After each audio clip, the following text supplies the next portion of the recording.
Amém, irmãos? Espero que os irmãos estejam bem, estejam em paz, tranquilos. Vamos salmodiar no Salmo 106.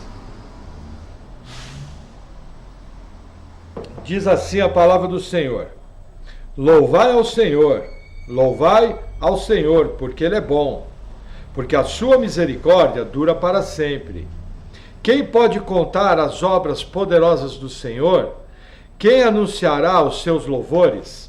Bem-aventurados os que guardam o juízo, o que pratica a justiça em todos os tempos. Lembra-te de mim, Senhor, segundo a tua boa vontade para com teu povo. Visita-me com a tua salvação, para que eu veja os bens de teus escolhidos, para que eu me alegre com a alegria da tua nação, para que me glorie com a tua herança.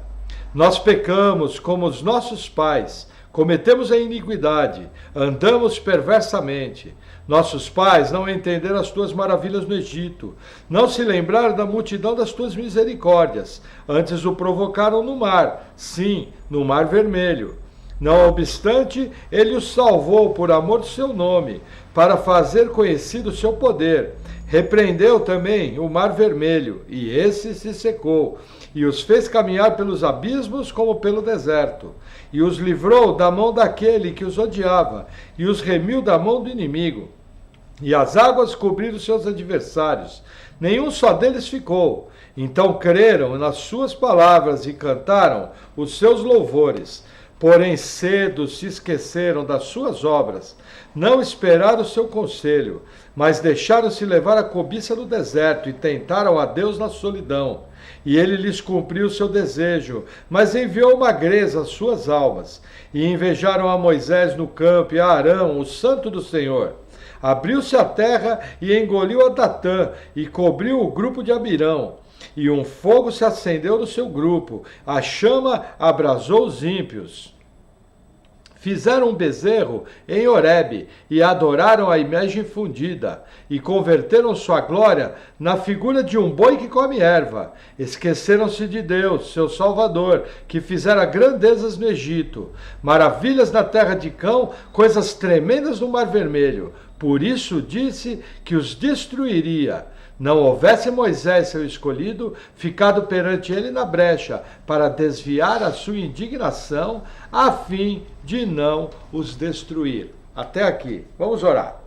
Senhor, Tu és o Todo-Poderoso, que nós possamos, Senhor, aprender com o exemplo dessas pessoas, que nós possamos aprender com o exemplo dos heróis da fé, e vivemos uma vida, Senhor, de obediência a Ti, onde nós estejamos sempre glorificando o Teu nome, Te engrandecendo, que o Senhor seja realmente o primeiro em nossa vida. Senhor, capacita-nos a ser verdadeiros adoradores, que o adorem em espírito e em verdade. Seja engrandecido nessa noite, em nome de Jesus, amém. Amém, irmãos. Glória a Deus. Vamos ao nosso texto base, Evangelho de Mateus, capítulo 28, com uma alegria muito grande. Vamos estar encerrando o nosso primeiro estudo do nosso primeiro evangelho. Para vocês terem uma ideia, eu me preparei em torno de 4 anos para fazer os evangelhos. Porque por se tratarem livros históricos e livros de transição, é bem diferente do que fazer as epístolas. E graças a Deus, Deus deu sabedoria, lógico. Nós devemos muito ao pessoal da escola Charles Spurgeon, o pastor Antônio Neto, o pastor Marcos Granconato, que serviram de guia para nós, para orientar tudo. Mas assim, é uma alegria muito grande poder concluir um livro tão importante quanto o Evangelho de Mateus. Diz assim, Mateus 28, versículo 1. E no fim do sábado, quando já despontava o primeiro dia da semana, Maria Madalena e a outra Maria foram ver o sepulcro. Até aqui. Vamos orar pela palavra. Senhor, eu oro em nome de Jesus pela palavra. Eu oro pedindo, Senhor, que o Senhor venha nos dando entendimento, que o Senhor venha nos dando sabedoria e discernimento, que nós possamos aprender de Ti e que eu seja capacitado pelo Teu poder a estar pregando a palavra de maneira bíblica. Vem com a Tua graça e com a Tua vida no nosso meio. Em nome de Jesus, amém. Amém, irmãos. Veja que interessante, essa narrativa aqui é extremamente importante. Por quê? Aqui vai ser narrado a ressurreição de Jesus. E ela já começa de uma maneira intrigante, porque é o versículo 1 que fala: e no fim do sábado, quando já despontava o primeiro dia da semana, Maria Madalena e a outra Maria foram ver o sepulcro. Que dia que é esse aqui? Veja, isso daqui é sábado, no pôr do sol. Quando que acaba o sábado judaico? No pôr do sol do sábado. Quando inicia o domingo? Assim que o sol se põe no sábado. No nosso calendário, o sábado acaba às 0 horas do domingo. O último minuto no sábado é 11h59, 23h59. Mas aqui é calendário judaico. Então aqui já vem uma informação diferente do que nós estamos habituados. Eu já vou explanar, mas grava isso. Quando que as mulheres foram visitar o túmulo? No final do sábado, início do domingo. Quando é isso? Fim do sábado judaico, pôr do sol do sábado. Início do domingo judaico, um minuto após o sol se pôr, iniciou o domingo. Então a data aqui é sábado à noite. E no original em grego está a palavra Shabá. Então o tradutor traduziu certo. E no fim do Shabá, que é no fim do sábado, elas foram ver o túmulo. Aí eu vou ler a narrativa e nós vamos voltar nesse assunto. Versículo 2. E eis que houvera um grande terremoto, porque um anjo do Senhor, descendo do céu, chegou removendo a pedra da porta, e sentou-se sobre ela. E o seu aspecto era como um relâmpago, e as suas vestes brancas como a neve. Veja, aqui tem uma outra informação que você precisa tomar cuidado. Aqui a Bíblia fala que houve um grande terremoto. Por quê? Porque um anjo do Senhor se apresentou. Por quê? Porque ele removeu a pedra. O que eu tenho que entender aqui? A pedra foi removida, não foi para Jesus sair. Para Jesus sair do túmulo, não precisava remover a pedra. A pedra foi removida para que os discípulos entrassem e vissem o túmulo vazio. Ah, pastor, base bíblica para isso, simples. O outro evangelho fala que os discípulos estavam fechados em casa, trancados com medo das autoridades judaicas, e Jesus apareceu no meio deles. Então aqui me dá a primeira característica do corpo glorificado, que nós vamos ter também. Ele não está sujeito às leis físicas e químicas dessa nossa dimensão. Jesus foi capaz de atravessar a parede. Só que entenda, esse mesmo corpo que foi capaz de atravessar a parede, foi possível tocar nos ferimentos e na lateral do corpo. Esse mesmo corpo que foi possível atravessar a parede, comeu peixe com eles no mar da Galileia. Isso é uma informação interessante, mostrando que o nosso corpo glorificado é de uma natureza diferente desse nosso corpo do pecado. Isso é uma informação muito legal. Você poder entrar em lugares, tanto porta aberta, tanto porta fechada, deve ser algo assim maravilhoso. No milênio, nós vamos ter esse corpo. E vamos ter a capacidade, sequer sabemos a capacidade que nós temos de deslocamento. A Bíblia não dá essa informação. Mas nós não sabemos o poder desse corpo glorificado. Agora, tem uma informação aqui controversa. Mateus cita aqui um anjo aparecendo. Marcos cita 2 anjos aparecendo. Então existe uma discussãozinha aqui, que também tem a ver com ser sábado à noite, a ressurreição, mas nós vamos ver isso um pouco mais à frente. Aí a narrativa continua, versículo 4. E os guardas, com medo dele, ficaram muito assombrados e como mortos. Mas o anjo, respondendo, disse às mulheres: não tenhais medo, pois eu sei que buscais a Jesus, que foi crucificado.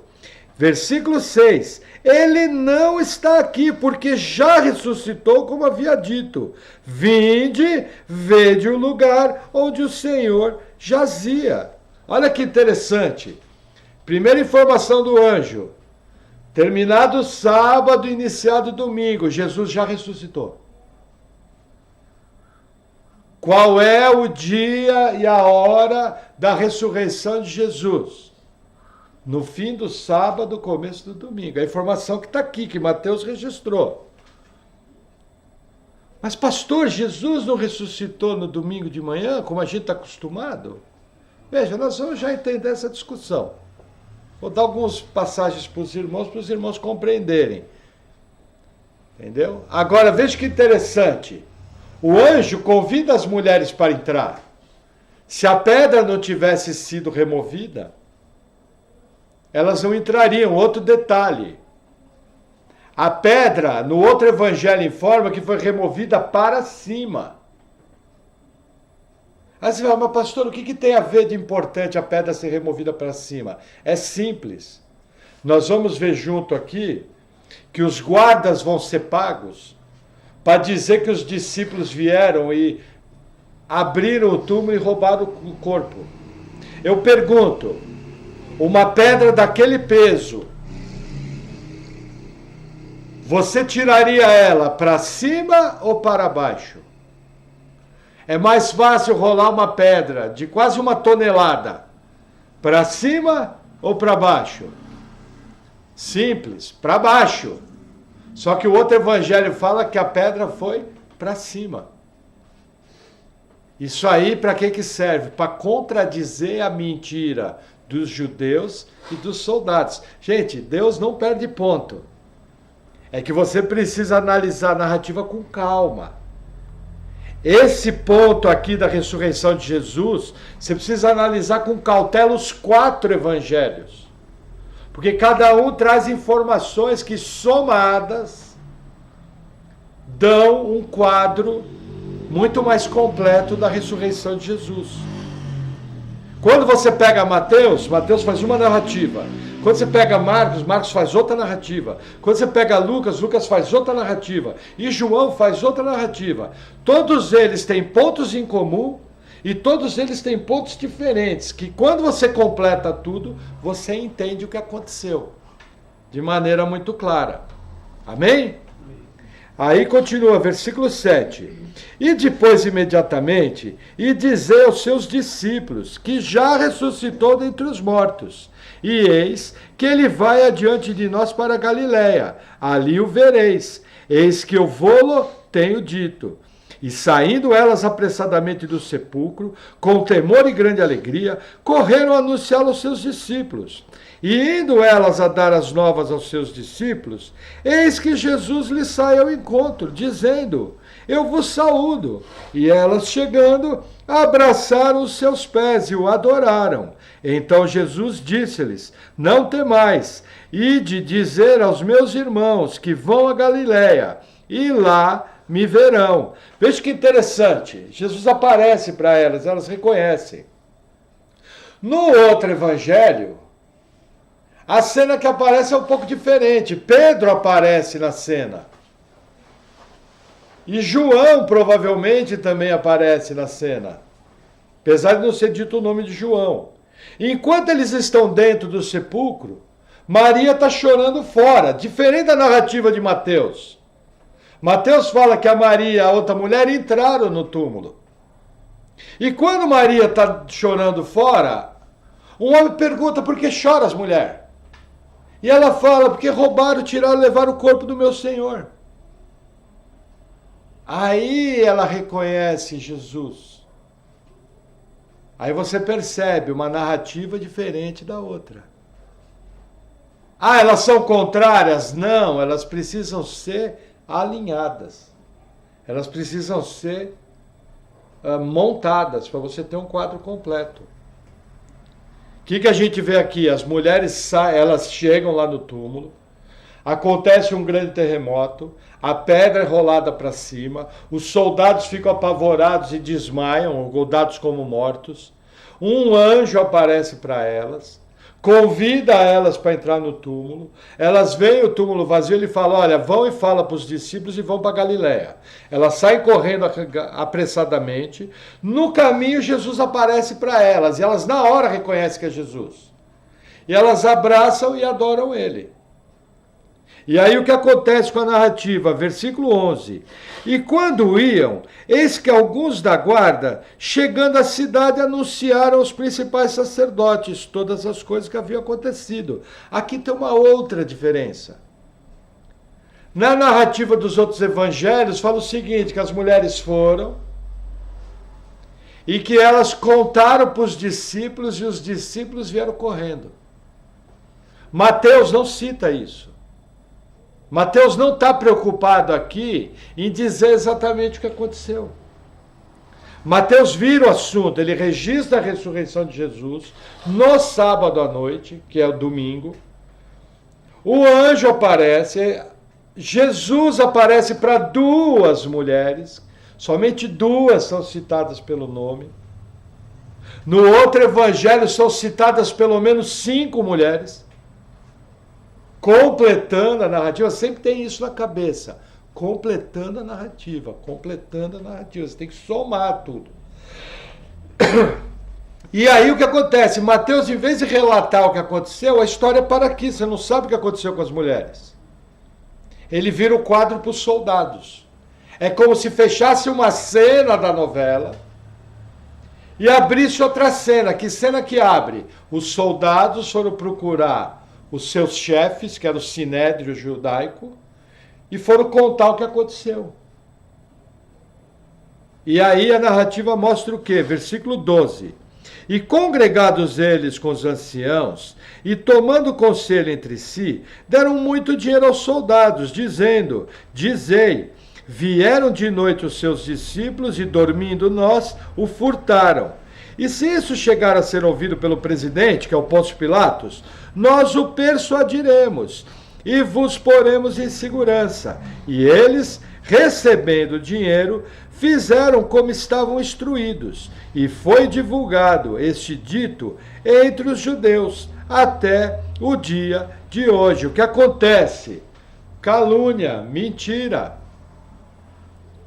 Os soldados foram lá, foram subornados com muito dinheiro. Gente, eles podiam pagar com a vida.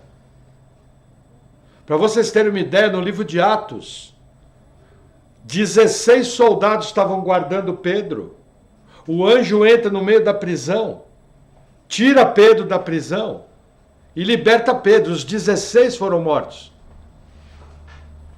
Sem a mínima chance. Esses soldados tinham que ter sido mortos, porque deixaram roubar o corpo. Entendeu? Só que aí o que o Sinédrio fez? Subornou eles. Se Pôncio Pilatos falasse alguma coisa, eles também subornariam Pilatos, para dizer que o corpo foi roubado. É esse o foco de Mateus. Aí fecha a cena dos soldados e do Sinédrio. Abre outra cena. Qual que é? Versículo 16. E os 11 discípulos partiram para Galiléia, para o monte que Jesus lhes tinha designado. E quando o viram, o adoraram, mas alguns duvidaram. Olha como Mateus encurta a narrativa. Outros evangelistas falam que os discípulos estavam pescando, que Pedro estava sem roupa, vestiu a roupa, se jogou na água. Quando chegou, Jesus estava assando peixe. Jesus deu graça e comeu com eles. O outro evangelho fala que nessa noite aqui, 2 discípulos estavam viajando no caminho de Emaús, isso é o evangelho de Lucas que conta, e Jesus chega do lado deles e começa a bater papo. E eles começam a contar o que aconteceu. Até que eles convidam Jesus, sem saber que era Jesus, e sentam para comer com ele, e Jesus, dando graça, os olhos deles se abrem. Imediatamente eles voltam e contam para os discípulos. Isso é uma informação importante. É noite do sábado, início do domingo. Ali os discípulos estavam juntando as narrativas, eles estavam averiguando para ver se Jesus tinha mesmo ressuscitado. Mas Mateus não está preocupado com isso, ele lê em 2 versículos, foram para Galiléia e alguns duvidaram. Ponto final. Não tem pescaria, não tem peixe na praia, não tem caminho de Emaús, não tem Pedro correndo, não tem João correndo, não tem mulher levando perfume. Mateus é econômico. Ó, sábado findou, Jesus ressuscitou, a mulher foi visitar o túmulo, 2 mulheres foram. Quando elas chegaram lá, teve um terremoto, abriu o túmulo, apareceu um anjo, não 2. Aí o anjo mostrou o túmulo vazio, elas saíram correndo para falar para Pedro, no meio do caminho Jesus aparece, elas imediatamente, guarda essa palavra, imediatamente, elas reconhecem Jesus, abraçam ele adorando, e aí ele manda ir avisar os discípulos. Aí a cena fecha, plect, os soldados vão para o Sinédrio, são subornados, aí a cena fecha, plect, os discípulos, gente, eles irem para Galiléia levou 2, 3, 4 dias. A narrativa aqui pula dias, entre o versículo 15 e o versículo 16. E aí Mateus já registra, eles estavam lá na Galiléia e viram Jesus ressuscitado. E aí olha o que Mateus faz, fecha a cena de novo e abre, versículo 18. E chegando-se Jesus, falou-lhes dizendo, é-me dado todo o poder no céu e na terra. Portanto, ide, fazei discípulos de todas as nações, batizando-os em nome do Pai, e do Filho, e do Espírito Santo, ensinando-os a guardar todas as coisas que eu vos tenho mandado. E eis que eu estou convosco todos os dias, até a consumação do mundo. Amém. O que Mateus faz? Mateus relata a grande comissão. E acabou a história.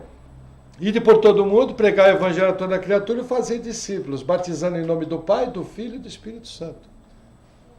O que aparece aqui? A fórmula trinitária de batismo. Só que veja que interessante, o livro de Atos dos Apóstolos fala que os discípulos, que já tinham ouvido isso, começam a batizar em o nome do Senhor. Talvez você nunca tenha notado isso. Mas no começo do livro de Atos, eles batizavam em o nome do Senhor. Aí você fala, peraí, irmão, mas Jesus mandou orientar em nome do Pai, do Filho e do Espírito Santo? É simples, gente. Eles estavam batizando no meio judaico. Batizar em o nome do Senhor, Senhor ali é Kyrios. Kyrios está ligado à palavra Cristo, a ungido. Kyrios é reconhecer Jesus como Deus. Então, quando no início da igreja, em Atos dos Apóstolos, eles estão batizando em o nome do Senhor, os judeus que estão lá estão reconhecendo que Jesus é Deus. Aí, após essa primeira fase, lá no livro de Atos, o batismo passa a ser trinitário, em nome do Pai, do Filho e do Espírito Santo. Mas você tem que entender o seguinte, batizar em o nome do Senhor, Senhor ali é Kyrios, Deus. Entendeu? Então, reconhecendo Jesus como Deus. E a narrativa de Mateus se encerra. Aí você fala, mas irmão,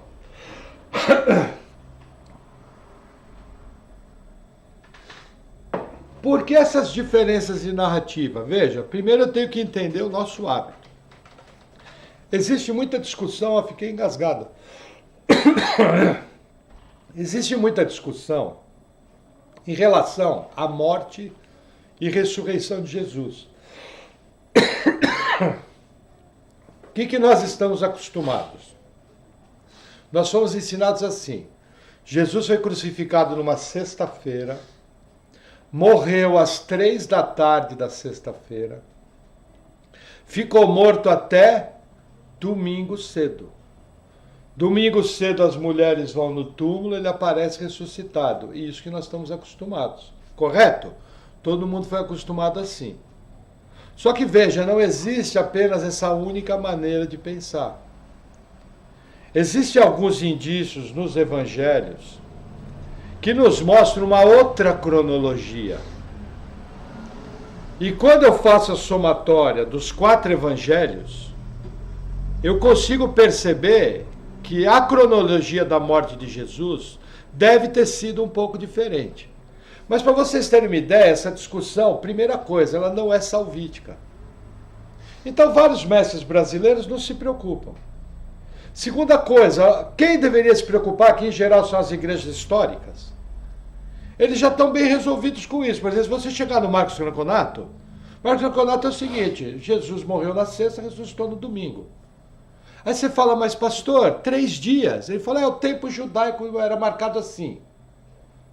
3 dias é sexta, sábado e domingo. Entendeu? Entendi. Fechou. Ninguém se discute, não é salvítico, não tem problema nenhum, não tem nada. Se perguntar para alguns Nicodemos, é a mesma coisa. Se você perguntar para os grandes mestres brasileiros que nós seguimos e temos como fonte, todo mundo vai falar, não, é que o judeu contava 3 dias. Sexta, sábado, domingo, contou 3 dias, fechou. O padre ensina isso. Só que existem algumas informações que eu tenho que pesar. A primeira delas é a seguinte, Evangelho de Mateus, capítulo 12. Vamos dar uma abridinha lá, Evangelho de Mateus 12.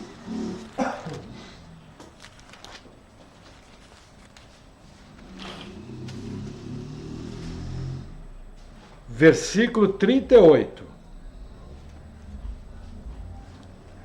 Veja, o que eu vou apresentar para vocês de maneira rápida tem que ser estudado em sala de aula, tem que passar por pelo menos 30 textos diferentes, mas eu vou tentar, com meia dúzia de texto, demonstrar a minha maneira de pensar e de alguns outros mestres.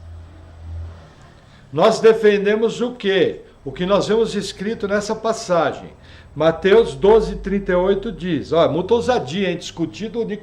Discordar do Nicodemos e do Ganconato, o cara precisa ter confiança que está fazendo certo.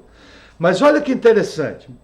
Mateus 12, 38. Então, alguns dos escribas e dos fariseus responderam dizendo, mestre, quiséramos ver da tua parte algum sinal. Mas ele lhes respondeu e disse, uma geração má e adúltera pede um sinal, porém não se lhe dará sinal, senão o sinal do profeta Jonas. Pois como Jonas esteve 3 dias e 3 noites no ventre da baleia, assim estará o Filho do Homem, 3 dias e 3 noites no coração da terra. Até aqui. O que Jesus ensina aqui? Primeira informação, que Jonas ficou 3 dias e 3 noites no coração do grande peixe. E o que ele ensina? Que ele ficaria 3 dias e 3 noites morto. Eu pergunto, 3 dias e 3 noites dá quantas horas? 3 dias, 12 horas mais 12 horas mais 12 horas, 36 horas. 3 noites, 12 horas mais 12 horas mais 12 horas, mais 36 horas. Quanto dá ao todo? 72 horas. Se Jesus morreu numa sexta, vamos contar junto? Sexta, 3 da tarde. Aí ele passa 24 horas, sábado, 3 da tarde. Aí ele passa mais 12 horas. Madrugada do domingo, 3 da manhã, deu 36 horas. Amanhecer do domingo, 6 da manhã, 39 horas. Aonde que estão as outras 30 horas? Percebe que a conta não fecha? Jesus morrer na sexta e ressuscitar no domingo cedo não é 3 dias e 3 noites. Mal não chega a 40 horas. Entendeu? E olha que interessante, nessa passagem que nós vimos, 2 vezes é citado e repetido, 3 dias e 3 noites. Qual é a regra de interpretação bíblica? Quando algo é repetido na passagem é porque algo é importante. O escritor bíblico está querendo evidenciar algo. Aí o que acontece? Vamos voltar em Mateus 28.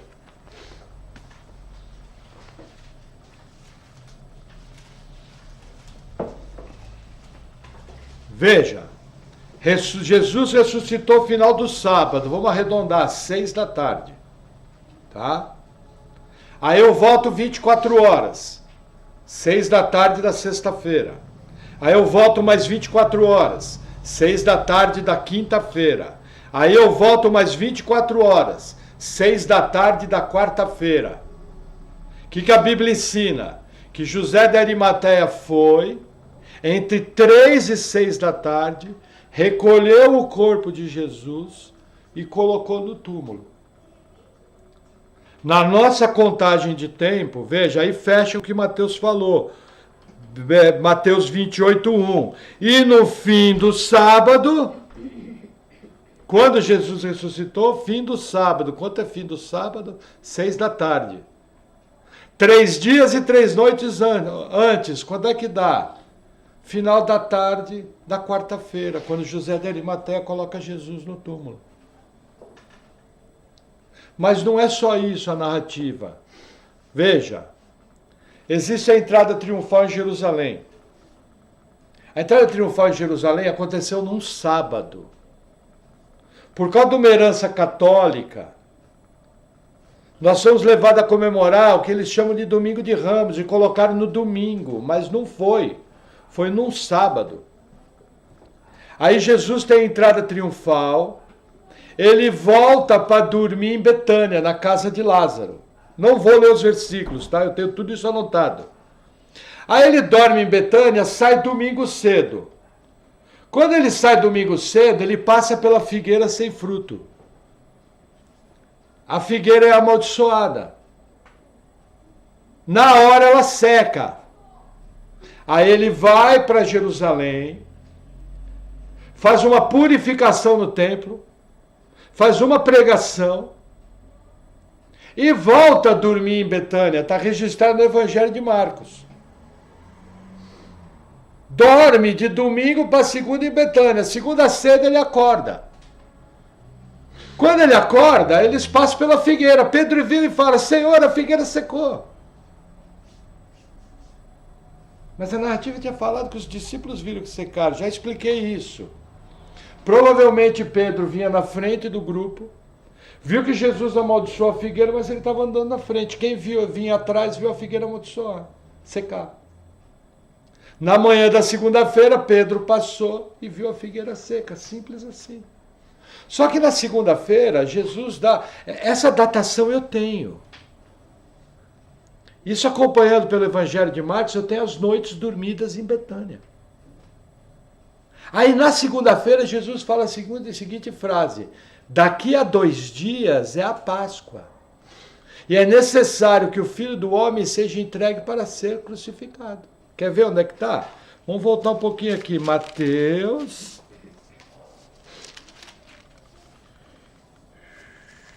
25, peraí. Mateus 26. Olha que interessante. Versículo 1. E aconteceu que, quando Jesus concluiu todos esses discursos, disse aos seus discípulos: bem sabeis que daqui a 2 dias é a Páscoa, e o Filho do Homem será entregue para ser crucificado. Então, os principais sacerdotes e os escribas e os anciãos do povo reuniram-se na sala do sumo sacerdote, o qual se chamava Caifás, e consultaram-se mutuamente para com dolo prenderem Jesus e o matarem. O que Jesus falou? Na segunda-feira, que dali a 2 dias era Páscoa. Isso aqui é segunda-feira durante o dia.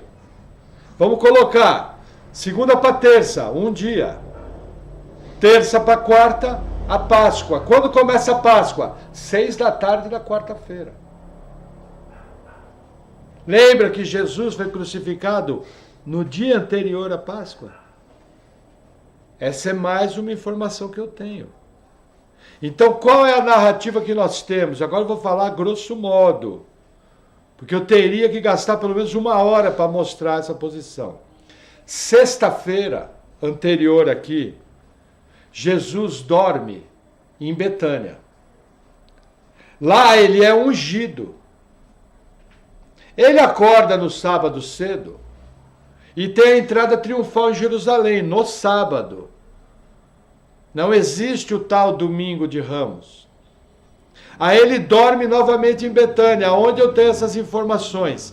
Evangelho de João fala, se eu não me engano é João 12, 6 dias antes da Páscoa, Jesus vai para a casa de Lázaro, tal. Olha que interessante, 6 dias. Sexta, sábado, domingo, segunda, terça, quarta. 6 dias.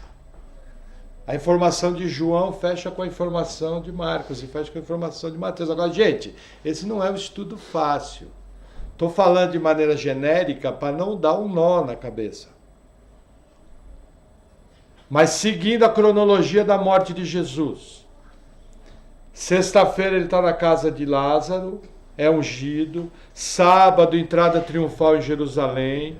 Domingo, maldiçoa a figueira, uma parte dos discípulos vem. Volta a dormir em Betânia. Segunda-feira, Pedro vê a figueira amaldiçoada. Isso aí está no Evangelho de Marcos. Segunda-feira ele anuncia, daqui a 2 dias é a Páscoa. Terça-feira eles comem a ceia.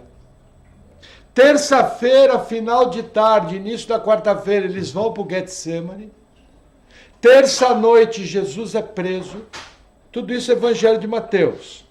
Passa a madrugada sendo julgado. De manhã cedo é levado na quarta cedo para Pôncio Pilatos.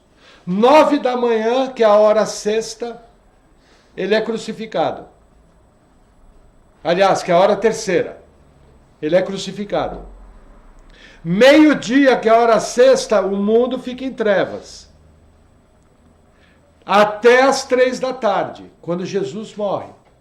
José de Arimateia vai na quarta-feira, pede o corpo para Pôncio Pilatos e rapidamente coloca o corpo num túmulo, enrolado num pano. Por quê? Porque José de Arimateia queria comer a Páscoa, não podia ficar ritualmente impuro. 6 da tarde da quarta-feira, inicia a Páscoa. O que a Páscoa é na literatura judaica? A Páscoa é um sábado. As festas judaicas eram consideradas sábados. Então, naquele ano e naquela semana, a quinta-feira foi um sábado, um Shabá. Shabá é descanso. Passa toda a quinta-feira. Na quinta-feira à noite, depois da Páscoa, os sacerdotes procuram Pôncio Pilatos. Quer ver que interessante? Vamos lá, Mateus 28. Versículo, pega o 27, 62. Olha o que diz aqui. Mateus 27, 62. E no dia seguinte, que é o dia depois da preparação, reuniram-se os principais sacerdotes e os fariseus em casa de Pilatos, dizendo: Senhor, lembramo-nos de que aquele enganador, vivendo ainda, disse: depois de 3 dias ressuscitarei. Manda, pois, que o sepulcro seja guardado. Que dia que é isso aqui? Quinta-feira à noite. No calendário judaico, sexta.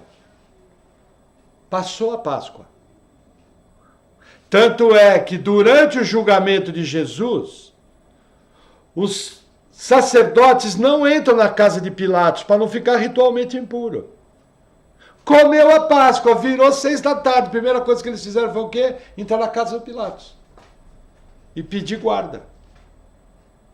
Entendeu? Aí a narrativa continua. Um dos evangelhos fala que as mulheres foram comprar óleo e azeite para ungir Jesus. Eu pergunto, algum judeu venderia óleo para aquelas mulheres num sábado? Qual que era a pena para quem fazia alguma venda no sábado? Era morte, por apredejamento. Me responde como que as mulheres compraram óleo para ungir Jesus. Simples. Já não era mais sábado. José de Arimateia põe o corpo no sepulcro, passa toda a Páscoa.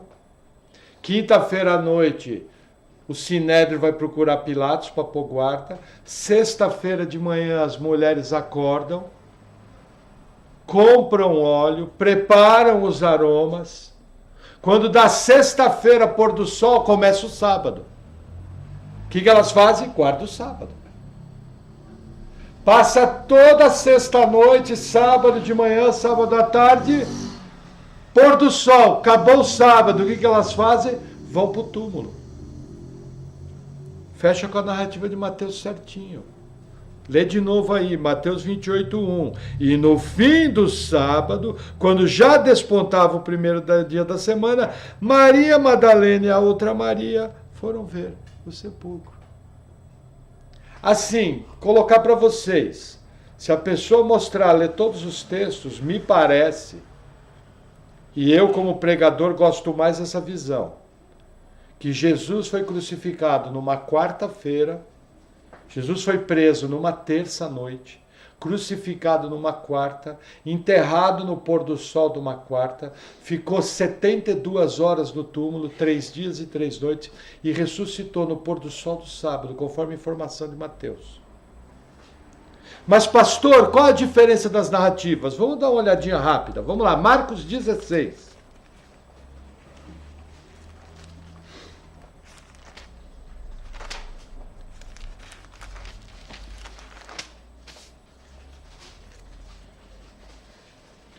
Olha que interessante. Versículo 1.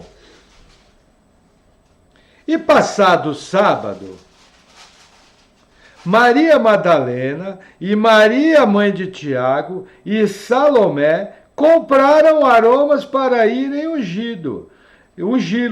E no primeiro dia da semana foram ao sepulcro, de manhã bem cedo, ao nascer do sol. Eu pergunto, quem está mentindo, Mateus ou Marcos? Porque Mateus fala que elas foram no sepulcro no pôr do sol do sábado. Marcos está mentindo? Os dois não são inspirados? Você olha e fala, não, pastor, agora parafusou a cabeça. Não é no fim do sábado? Gente, é simples. Primeira coisa, na narrativa de Mateus tem Salomé? Não, só está 2 mulheres, aqui tem 3.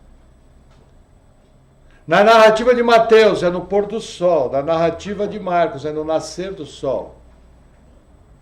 As mulheres estão indo uma segunda vez. Entendeu? Mateus enxergou um ponto da narrativa, Marcos enxergou outro. Outro detalhe. Lucas não fala que foi no nascer do sol. Lucas fala de madrugada. Madrugada no original é início do dia. Lucas fecha com Mateus. Então, o que a gente tem que entender? Cada evangelista registrou um ponto. Aí olha o que essas mulheres vão fazer aqui, passando rapidamente. Versículo 3. E diziam umas às outras, quem nos revolverá a pedra da porta do sepulcro? E olhando viram que já a pedra estava revolvida, e ela era muito grande. E entrando no sepulcro, viram um jovem assentado à direita, vestido de uma roupa comprida, branca, e ficaram espantadas. Ele, porém, disse, não vos assustei, buscai a Jesus o Nazareno. Qual é a narrativa aqui? Um anjo. Marcos fecha com Mateus. Porém, citam uma mulher a mais e uma posição diferente. Então fica bem claro. Cada evangelista pegou um ponto. É a mesma coisa que eu pegar um jogo de futebol.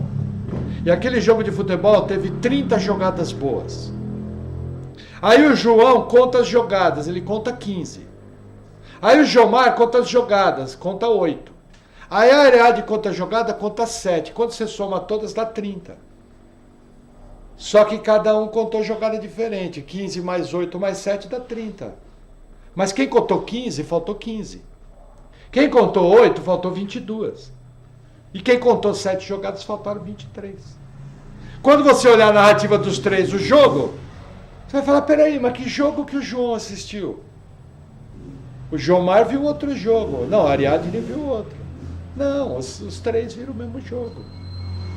Só que cada um registrou pontos diferentes do jogo. Simples assim. Quer ver que barato? Vamos lá, Lucas 24. Olha como tem diferenças nas narrativas. E elas são complementares. Lucas 24. Tá. Olha que interessante como Lucas escreve diferente. Versículo 1. E no primeiro dia da semana, muito de madrugada, foram elas ao sepulcro, levando as especiarias que tinham preparado, e algumas outras com elas. E acharam a pedra revolvida do sepulcro. E entrando, não acharam o corpo de Jesus. Aí vai aparecer o anjo novamente para ela. Você pensa que a narrativa de Lucas é mais genérica que os dois. Mas ela tem elementos parecidos com a narrativa de Mateus e tem elementos parecidos com a narrativa de Marcos. Só que as três são diferentes. Aí vem toda aquela coisa. Aí vai contar o caminho de Emaús aqui, os dois discípulos chamados Clopas. Tudo isso. Aí quer ver que interessante para botar mais pimenta? João 20, vamos lá. Mais um pouquinho. João 20. Próximo evangelho. Versículo 1. E no primeiro dia da semana, Maria Madalena foi ao sepulcro de madrugada, sendo ainda escuro, e viu a pedra tirada do sepulcro. Peraí, João, aonde que está Salomé e aonde que está outra Maria? E aonde que está Maria, mãe de Tiago? João é mais econômico ainda, ele fala só de Maria Madalena. A única mulher que é comum em todas as narrativas é Maria Madalena. As demais, cada evangelista colocou aquela que, inspirado por ele, foi mandado colocar. Mas quer ver que interessante? Olha o pulo que João dá, versículo 2. Correu, pois, e foi a Simão Pedro e a outro discípulo, a quem Jesus amava, e disse-lhes: levaram o Senhor ao sepulcro, e não sabemos onde o puseram. Então Pedro saiu com o outro discípulo e foram ao sepulcro. E os dois corriam juntos, mas o outro discípulo correu mais apressadamente do que Pedro e chegou primeiro ao sepulcro. Olha que interessante. João não falou do soldado, João não falou do anjo, João não falou do terremoto. João não falou da aparição de Jesus para Maria Madalena. João não falou nada disso. A narrativa salta 1 quilômetro e vai fechar lá. Qual é a conclusão final que eu chego nisso? Isso aqui é salvítico? Não. Mas a gente tem que fazer uma escolha. Eu, como pregador, que vou dar conta daquilo que eu ensino, eu prefiro essa narrativa. Jesus morreu numa quarta, ressuscitou no sábado. Isso aí os adventistas iam amar, né? Eles iam ficar doidos com isso. Falar, tá vendo? Ressuscitou no sábado. Nós não temos dia para adorar o Senhor. Todos os dias são do Senhor. Nós somos batistas. Tudo é do Senhor. Mas eu acho interessante que vem com uma série de respostas que eu não tenho. Porém, você não vai ficar arrumando encrenca, né? Por exemplo, se eu sou chamado um dia, coisa que nunca vai acontecer, de pregar na igreja do Gran Conato, eu nem vou abrir a boca. Se me mandar pregar Mateus 28 lá, eu vou pregar e não vou nem abrir a boca. Porque não é salvítico. Aqui eu estou falando para a minha igreja. Aqui eu estou falando para quem estuda as palavras do canal. Mas não vou entrar em controvérsia. Porque tem irmãos até que perceberam essa diferença. Por exemplo, o irmão John MacArthur, que é um dos maiores mestres vivos, ele chega e fala, olha, as mulheres têm que ter comprado óleo no sábado à noite. Porque ninguém ia vender óleo para elas sábado de manhã. Quer dizer, ele já percebeu que tinha alguma coisa errada. Entendeu? Então, são várias narrativas. Mas é importante o quê? Para mim, o maior ensino que eu tiro disso, várias histórias dos evangelhos, e daqui para frente isso daí vai ser mais recorrente. Precisa ser somada às narrativas de Mateus, de Marcos, de Lucas e de João. Senão você vai criar confusão na sua cabeça. Que um fala, o cego curado de Jericó, outro fala 2. Um fala entrando na cidade, outro fala saindo. Um fala o endemoniado gadareno, outro fala 2 endemoniados gadareno. Um fala um anjo, outro fala 2 anjos. Um fala 5 mulheres, outro fala 1. Quem está mentindo? Ninguém. Eles só estão contando cada um a história de maneira inspirada do que mostrou. Agora, qual é o principal ensino que eu tiro desse capítulo? E aqui entra uma coisa muito séria. Tudo isso que eu falei até agora para vocês é perfumaria. Isso aí é coisa de quem gosta de estudar a Bíblia. E gosta de colocar caraminhola na cabeça da igreja. Mas veja que interessante. Talvez o maior ensino que eu tiro desse capítulo está nos soldados. Porque veja, aqueles soldados, eles viram o poder de Deus se manifestando. Aqueles soldados viram acontecer um terremoto, uma pedra extremamente pesada foi rolada para cima. Eles viram a aparição do anjo, o poder de Deus foi tal que eles caíram como que mortos. E ao ver aquilo, eles tinham aquela escolha que não quer calar diante de si. Quem é Jesus para você? Concorda que muita gente, por muito menos, foi salvo? Veja, esses soldados, isso eu aprendi com o pastor Marcos Granconato, eles têm o comportamento típico do apóstata. O que acontece com o apóstata? O apóstata vê o poder de Deus. Ele testemunha o poder de Deus. Só que ele não crê na verdade para valer. E tanto é que não crê que depois se afasta de Jesus para nunca mais. É o comportamento dos soldados. Eles viram o poder de Deus, testemunharam Jesus ressuscitando, tinham toda a condição de ser salvo, por isso que salvação é milagre, é dom de Deus. E eles preferiram se vender, ser subornado e contar uma mentira. Na igreja é o mesmo comportamento do apóstata. A pessoa vem para a igreja, ela vê vários sinais do poder de Deus, ela vê vidas transformadas, ela vê gente sendo curada, ela vê o evangelho de poder sendo pregado. Aí passa um tempo, aquela fé não tem raiz em si mesma. A pessoa sai da igreja, ainda sai falando mal. E ainda sai falando que aquilo que ela viu na igreja não é a verdade. Muitos para nunca mais voltar. Por isso que Hebreus fala, já não resta mais sacrifício. Gente, apostasia, entenda.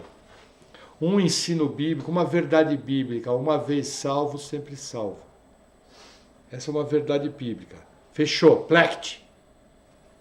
Outra verdade bíblica, apostasia é um perigo real. A Bíblia nos orienta a vigiarmos a nossa fé, a não abrirmos mão da nossa fé, a não brincar com a nossa fé, a não nos afastarmos da graça de Deus. Pastor, são opostas? Não, isso é chamado antinômio bíblico.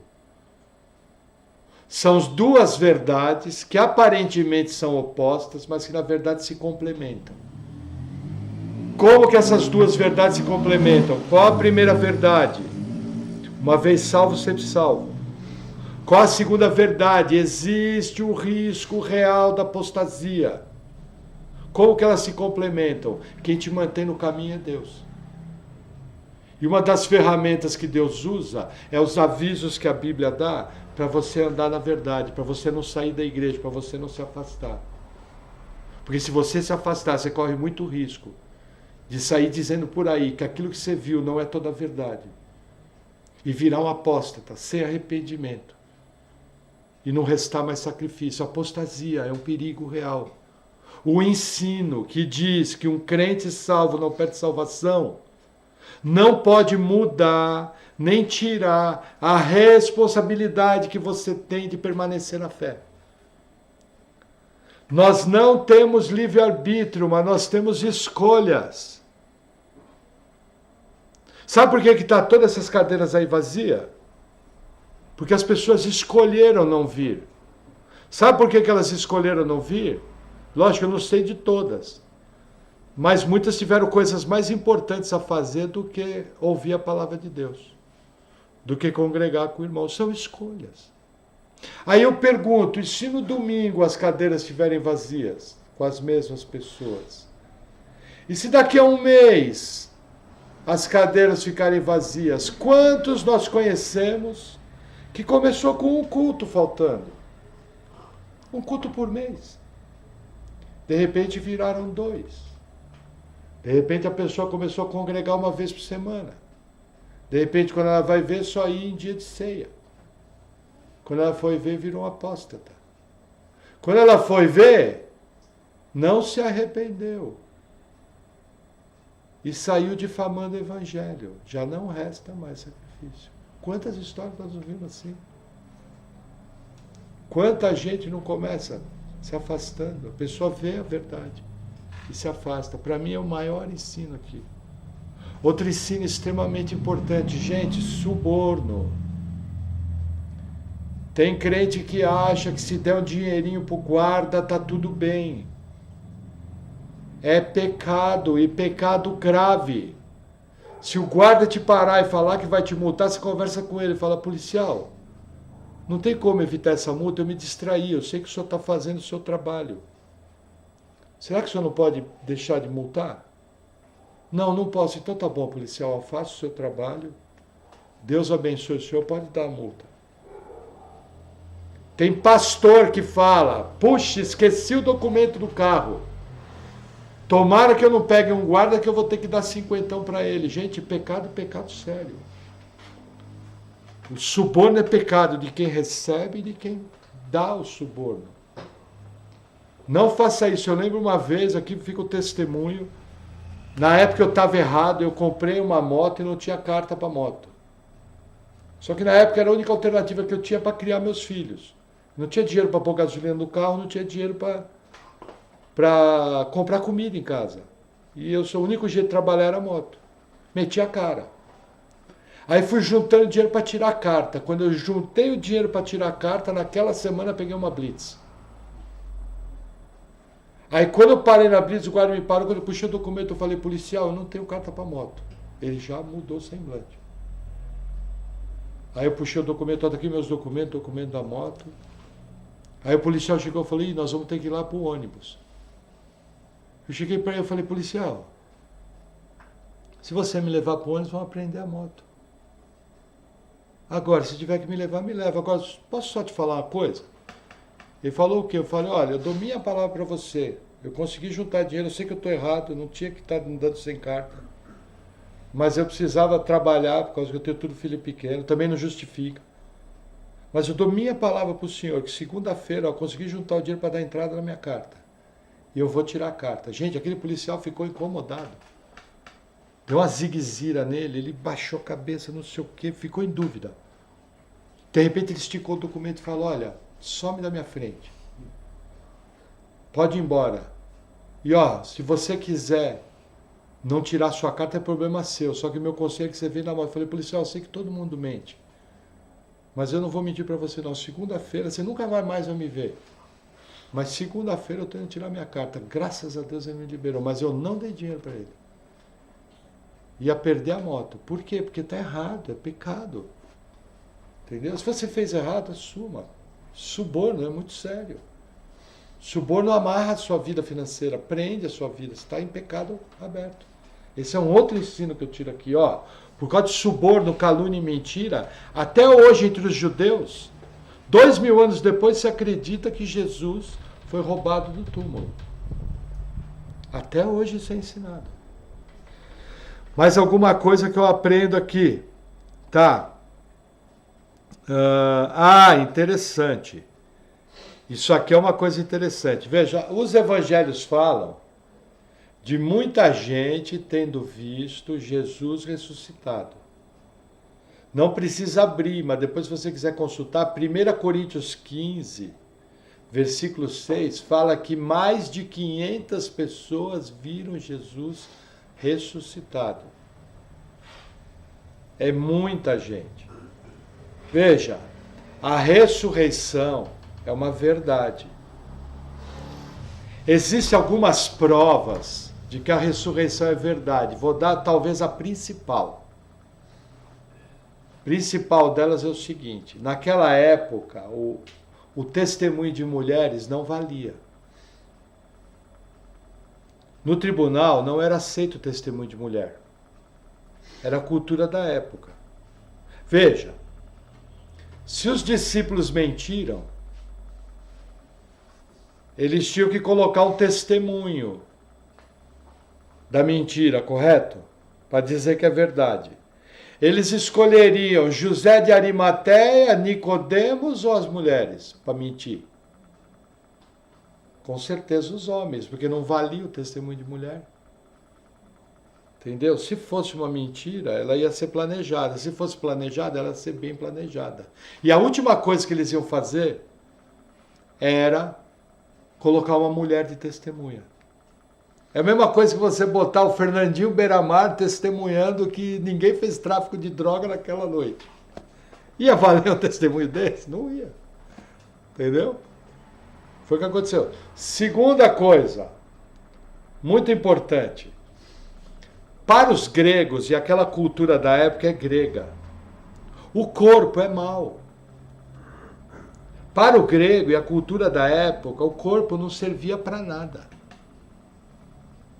O que acontece? O fato de Jesus ressuscitar e voltar para o mesmo corpo, sendo o corpo mau, a Bíblia nos ensina em Coríntios que isso é loucura para o grego.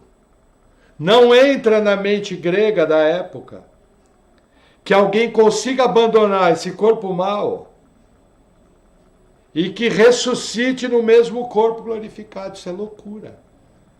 Ninguém na cultura grega jamais ia querer ser cristão sabendo que ia ressuscitar e ter um corpo. Porque para o grego, para você evoluir, você tinha que se libertar desse corpo e avançar. Entendeu? Se fosse uma mentira e tivesse atrás de seguidores, eles jamais iam dizer que Jesus ressuscitou no mesmo corpo. E existe um terceiro argumento muito interessante. Muitas pessoas estão prontas a viver por uma mentira, concorda? Na história humana está recheado de gente pronta a viver por uma mentira, não está? Agora eu pergunto, quantos você conhece que estavam dispostos a morrer por uma mentira? Todos os discípulos foram martirizados. Se fosse mentira que Jesus ressuscitou, na hora do martírio, o que eles iam falar? Opa, para aí, a coisa ficou séria. Eu não vou morrer por uma mentira. Percebe? Esse também é um argumento muito forte. Agora eu tenho que entender que não é por argumento humano. Salvação é milagre. Os camaradas viram o túmulo abrir, viram Jesus ressuscitar, viram o anjo e não creram. Entende que salvação é milagre? Mesmo que alguém dos mortos ressuscite, não crerão. Eles têm as escrituras, só existe uma maneira de crer, pela pregação da Bíblia. É o mesmo milagre que aconteceu comigo e com você. Se Deus não tivesse intervido na nossa vida, nós podíamos estar junto com o soldado, que nós não íamos crer. Se Deus não tivesse dado o novo nascimento, não tivesse dado a graça, nós íamos estar junto com os soldados. Nós não íamos crer. E o que acontece? Isso nos dá um coração agradecido. Porque no fim de toda aquela aparente tragédia, de toda aquela desgraça, tudo aquilo que aconteceu com Jesus, existe um homem no céu. Seu trono assentado à direita de Deus Pai Todo-Poderoso. Ele já reina lá no céu, não reina aqui na terra ainda. Tanto é que nós oramos que venha o teu reino. Mas ele já reina em nossos corações. Ele já é o nosso Senhor, o nosso guia. Nos deu o Espírito Santo para habitar em nós, para nos capacitar a viver uma vida cristã. Que tipo de vida que nós não devemos viver? Em agradecimento a Jesus. Ontem eu postei um vídeo no grupo da igreja que eu fiquei constrangido. Irmãos na Noruega, parados na porta de uma igreja, na praça, temperatura de aproximadamente menos 3 graus, nevando. Eles não podiam entrar na igreja, tinha gente entrando na igreja, eles não podiam entrar porque eles não tinham determinado documento. E eles estavam fora da igreja, naquele frio, cantando louvores a Deus. E tinha bem mais gente fora da igreja do que dentro. E nós aqui, com cadeira vazia. Eu não sei você, mas eu tenho vergonha de perder um culto por qualquer bobeira. Eu tenho vergonha, papo sério, eu tenho vergonha, eu me sinto constrangido. Quando eu vejo essas atitudes dos irmãos, me constrange. Ficar negociando para ir em culto, Deus me livre e guarde. Meu papel é cultuar aquele que muito me amou, que quando eu estava perdido, estava cego, vida destruída, tristeza, infelicidade, coisa errada, ele foi lá me buscar, me resgatou, deu a vida eterna, me chama de filho. Vou passar a eternidade com ele. Irmãos por aí afora, Europa, Estados Unidos e outros lugares estão querendo congregar, não pode. Gente, teve padre falando, que peitou, falou, na minha igreja eu não vou pedir isso. Padre. Como é que ficamos nós, que dizemos que temos o Espírito Santo habitando em nós, como nosso guia? Como é que fica o meu compromisso com Jesus de Nazaré? Eu sei que ele está no céu, eu sei que ele ressuscitou, eu vivo numa igreja onde eu vejo o poder dele, e aí fico negociando. Uma coisa que eu pensei quando eu estava terminando aqui, o mundo provavelmente está entrando numa época de trevas. Nós vamos pagar um preço por sermos cristãos. A Bíblia diz isso. Existe uma mente atrás do sistema que é anticristã. Entendeu? Veja, se hoje que eu tenho liberdade de pegar minha Bíblia e vir para o culto, eu perco o culto, como é que vai ficar na época da perseguição? Ah, pastor, a perseguição é bom. Outro dia eu ouvi alguns Nicodemos falando, gente, perseguição não é bom. Na história da igreja, quando teve perseguição, a igreja esvaziou. Um monte de gente saiu e não aguentou a perseguição. Um monte de gente apostatou. Um monte de gente voltou atrás. Eu pergunto, se você hoje não frequenta um culto com consistência, não tem uma vida cristã madura, você aguentaria defender a sua vida por amor do Evangelho? Pergunta muito séria. Entendeu? Como fica aquela alegação? Apocalipse 3:10. Porque guardaste a palavra da minha perseverança. Eis que vos guardarei da hora da provação que há de vir sobre todo mundo.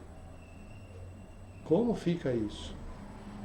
Nós possamos realmente colocar a mão na cabeça, agradecer a graça de Deus, continuar firme, na pegada, orando, congregando, lendo a Bíblia. Que nós possamos ser fortalecidos e fazer o nosso papel. Amém? Vamos orar? Senhor, obrigado por tua palavra. Eu oro em nome de Jesus te agradecendo. Eu oro pedindo, Senhor, que o Senhor venha com o teu poder, nos capacitando a viver uma vida cristã intensa, firme, cheia de bons frutos. Senhor, não nos abandones ao nosso próprio desejo, não retires a tua mão de cima de nós, mas ao contrário, que fortalecidos pelo teu poder, nós possamos estar atentos a todos os avisos da tua palavra, que nos admoestam a estarmos vivendo uma vida cristã intensa, cheia de compromisso e cheia de boas obras. Senhor, não abandones a tua igreja aos nossos próprios desejos, mas vem com o teu poder e com a tua vida nos fortalecendo. Em nome de Jesus, amém.